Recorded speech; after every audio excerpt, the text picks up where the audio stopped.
menjelaskan tentang kekarantinaan kesehatan. Jadi kekarantinaan kesehatan ini udah ada undang-undangnya di nomor 6 tahun 2018 tentang kekarantinaan kesehatan.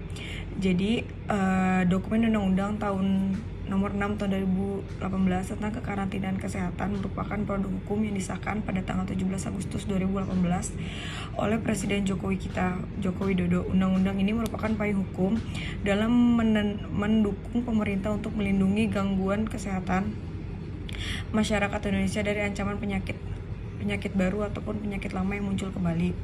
Jadi dari kekarantinaan kesehatan ini, peraturan ini dibentuk sebagai bentuk respon dan tanggung jawab negara yang mengharuskan Indonesia mengikuti regulasi kesehatan internasional atau International Health Regulation tahun 2005.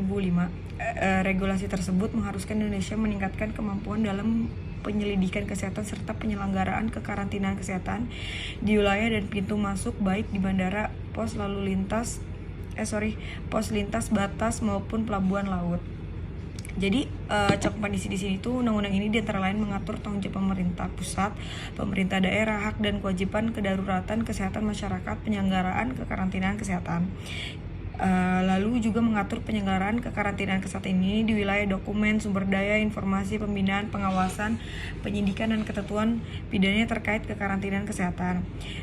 Jadi isi undang-undang nomor 6 tahun 2018 yang terdiri dari 14 bab dan 98 pasal ini diuraikan dalam 72 halaman termasuk lampirannya yang ditunjukkan untuk menggantikan pasal yang lama Undang-Undang nomor 1 tahun 1962 tentang kekarantinaan laut dan Undang-Undang nomor 2 tahun 1962 tentang kekarantinaan udara.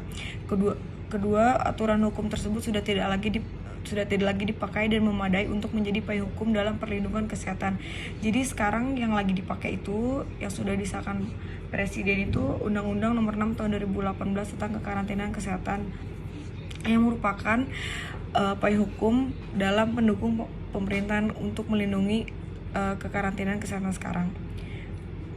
Jadi yang dimaksud dengan kekarantinaan kesehatan itu untuk para pemerintah pusat, pemerintah daerah untuk memajukan kesehatan masyarakatnya dalam bangsa ini. Apa itu kedaruratan kesehatan masyarakat? Yaitu kesehatan masyarakat yang bersifat luar biasa yang ditandai dengan penyebaran penyakit menular yang menimbulkan bahaya kesehatan dan berpotensi menyebar melalui lintas wilayah atau lintas negara.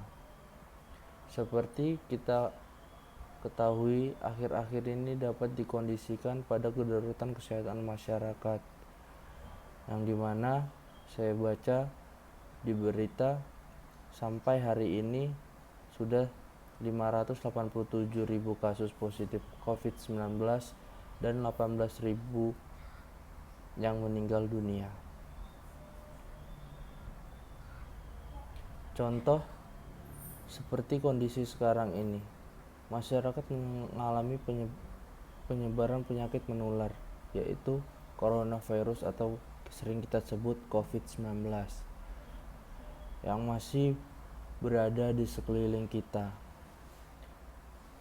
Dengan belum tuntasnya mengatasi penyebaran penyakit menular ini, pemerintah mengambil langkah, yaitu tetap melakukan pilkada serempak di seluruh Indonesia yang akan mengakibatkan klaster penyebaran penyakit menular ini kepada masyarakat, dan klaster itu akan menimbulkan klaster baru di dalam masyarakat.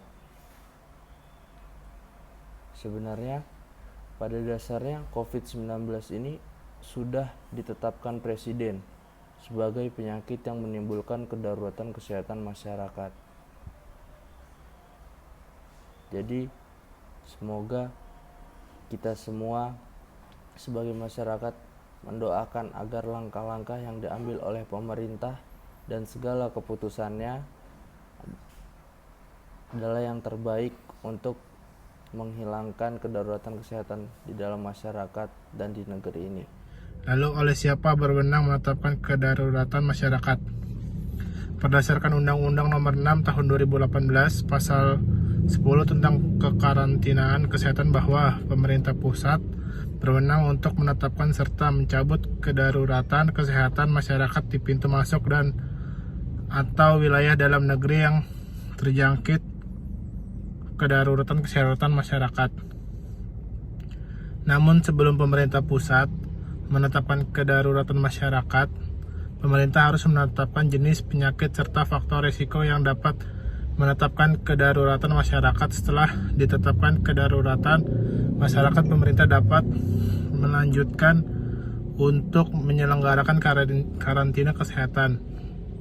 Kita bisa tarik contoh yaitu COVID-19 yang sedang melanda Indonesia dengan mempertimbangkan penyebaran coronavirus yang bersifat luar biasa dengan ditandai jumlah kasus atau jumlah kematian telah meningkat dan meluas lintas wilayah dan lintas negara dan berdampak pada aspek politik, ekonomi, sosial, budaya, pertahanan dan keamanan serta kesejahteraan masyarakat di Indonesia.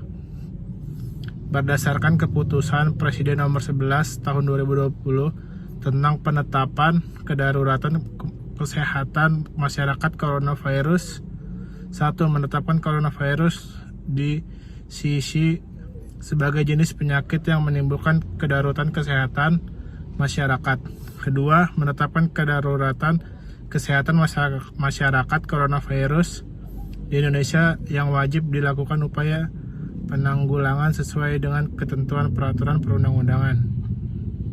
Setelah itu, pemerintah berhak untuk melanjutkan tindakan selanjutnya terkait dengan keputusan penetapan kedaruratan kesehatan masyarakat. Siapa yang berhak menyelenggarakan kekarantinaan kesehatan?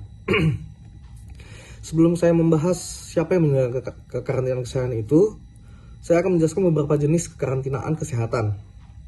Keputusan kekarantinaan kesehatan sejatinya harus bersifat epidemiologis, besarnya efektivitas ancaman penyakit, dukungan sumber daya manusia dan keamanan saat menjalankan kekarantinaan kesehatan tersebut.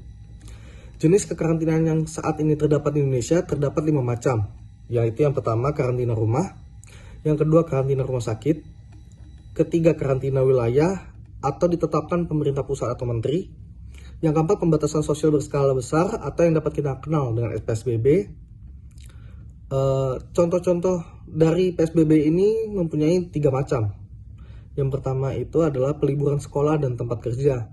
Peliburan ini bermaksud berbagai aktivitas baik di dalam sekolah maupun di dalam kantor.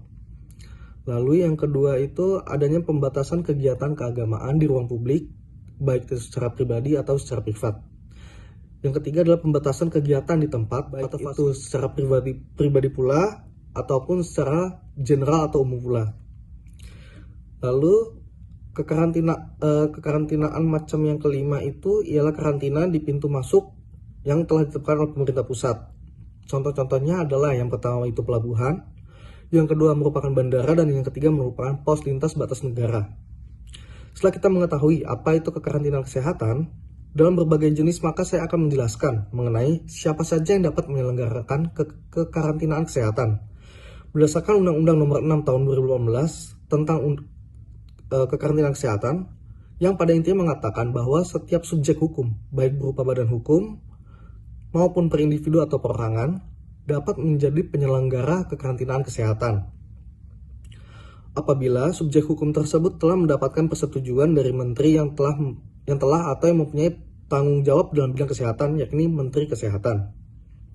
Macam-macam subjek hukum atau badan yang dapat menyelenggarakan kekarantinaan kesehatan akan saya sebutkan sesuai dengan Undang-Undang Nomor 6 Tahun 2018. Yang pertama ialah pejabat kekarantinaan kesehatan yang telah ditunjuk oleh Menteri Kesehatan.